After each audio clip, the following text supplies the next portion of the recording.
রামদুলাল নিবাস ৬৭ Baden street. এটি উত্তর কলকাতার হেরিটেজ বিল্ডিং। এটি রামদুলাল দের বাড়ি। তিনি ছিলেন ভারত মার্কিন বাণিজ্যের পথিকৃৎ এবং প্রথম বাঙালি লাখপতি।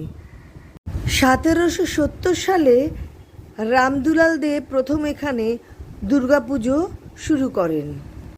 পরবর্তীকালে তার দুই ছেলে ছাতুবাবু ও লাটুবাবুর পুজো নামে এই পুজোটি প্রসিদ্ধি লাভ করে।